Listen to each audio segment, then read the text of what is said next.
Okay, I'm going to finish this set with what is considered to be the oldest trick in magic.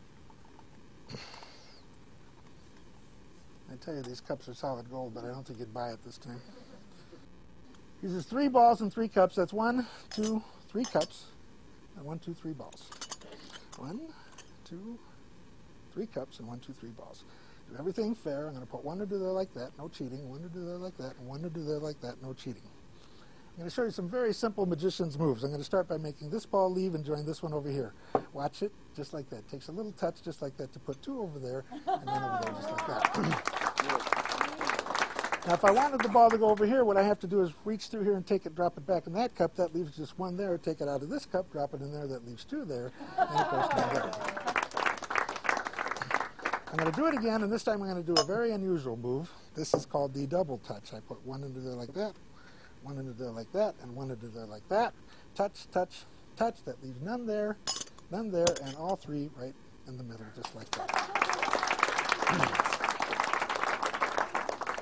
Now, you know, I've studied this trick, and it's kind of confusing because there's so many objects. There's like 3 balls and 3 cups. That's 6 objects. And so I thought that's too confusing. That's too hard for people to follow. So I'm going to do it with just 2 cups and 2 balls and 1 hand.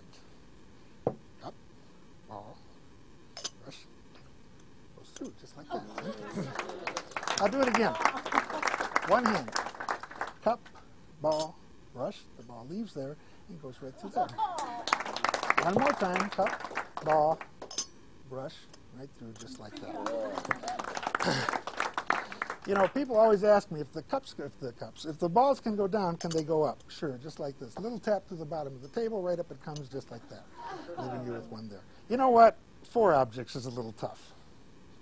I mean, 2 balls, 2 cups, that's a little tough. So I'll do it with just 2, the ball and a cup. 1 ball and 1 cup. Okay? I'm going to ask you to help me this time. I want you to take your fingers and put them just like that. So you hold that cup down. But before you do, I'll let people see. Can you peek under there, Frank? Your ball under there? Put your fingers right on there.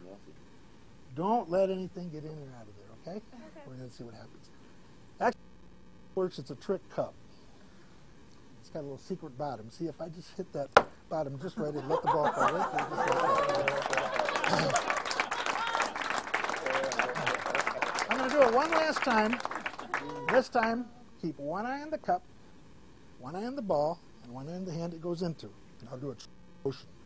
I put the ball in the hand. I blow. That's bad breath, but a good trick. Boom. And the ball goes right back in. You know what? I thought more about this thing, and you know, it isn't a question of how many. It's a question of the size. So the next time I do this trick, I'll use the big ones. Thank you very much. Thank you very much. Thank you. Thank you.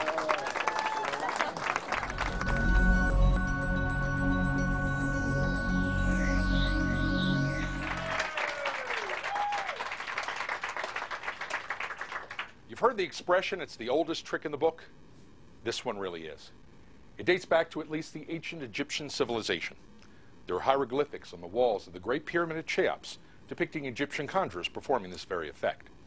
Now, the Egyptians, they used clay pots and stones.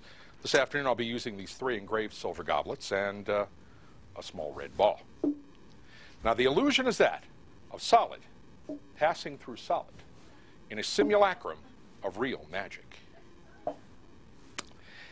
Now, from the Egyptians, we move on to the Greeks and the Romans. Now, in the Roman civilization, it wasn't done as entertainment. It was done as a wagering game. It was actually the precursor of the old 3-shell game, you know, the one with the 3 shells and the pea. In this version, the peas are a little bigger. But the game is still the same.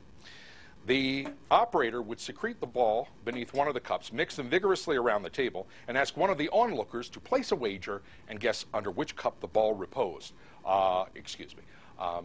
Which cup do you think the ball is under? Cup number 1, cup number 2, or cup number 3? The choice is yours. Cup number 2, let's have a look. Good guess. Fortunately for me, you had not placed a wager. Now, it was several hundred years before it came back into the realm of entertainment. And when it did, it was performed in a way more closely resembling that which we see today. That is to say, with 3 cups and 1, 2, 3 balls. I hate to see people lose. Yeah. As we move into the 1700s, we had magicians like Isaac Fawkes and Matthew Bookinger. They would take the ball invisibly with the tip of the wand from beneath the center cup, give it a little squeeze, causing the ball to vanish from beneath the center cup and appear under the cup on my left-hand side.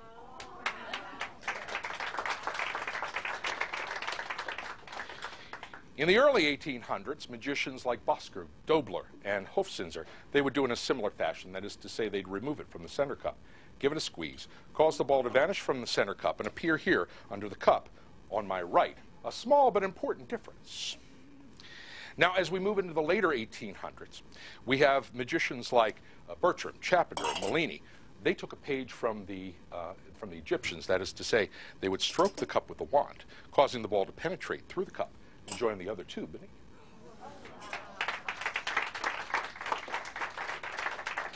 Now, there is one particular magician I left out of this time period, probably the most important of all. In fact, probably one of the most important in the entire history of magic. I speak of Jean-Eugène Robert Houdin. He was the father of modern conjuring. Robert Houdin did do the cups and balls. In fact, his routine survives in print to this day. With your kind indulgence, I'd like to perform some passages of his cups and balls routine. It has been asserted by many, not the least of which the celebrated Erasmus of Rotterdam, that any material object can only appear in one place at any given moment. I maintain, on the contrary, that any material object can be in several places simultaneously and may in fact be nowhere at all. I shall make use of the certain pieces of apparatus called cups or goblets for this important correction of the human intellect. These objects, like all with which the universe has furnished, have names. The first is Branca Ferra, the iron fist. The second, or to quote the eloquent Cicero, the one in the middle, that is Passapartutto, passes through all obstacles.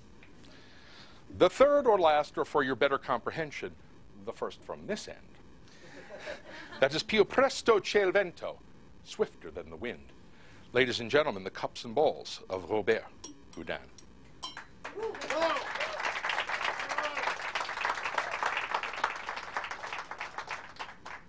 As we move into the 20th century, we find many great cups workers. In the beginning of the century, we have magicians like Rossini, Pop Krieger, and Fred Keating. In the latter part of the century, we have magicians like Luxor Galli, the incredible Fred Capps, and Michael Amar. But the greatest of them all was the Professor de Vernon. Now, when I was a young man in 1968, I went to my first magic convention, and the featured performer and lecturer was de Vernon. A 14-year-old boy can scarcely appreciate the genius that Vernon was, but I had the good fortune to see him perform and lecture many times over the ensuing years, and I got to spend time with him personally, talking with him, learning from him. This routine, in essence, is Vernon's routine for the cups and balls. And the professor always believed that every good cups and balls routine should have a big finish. And so, this one does. Thank you.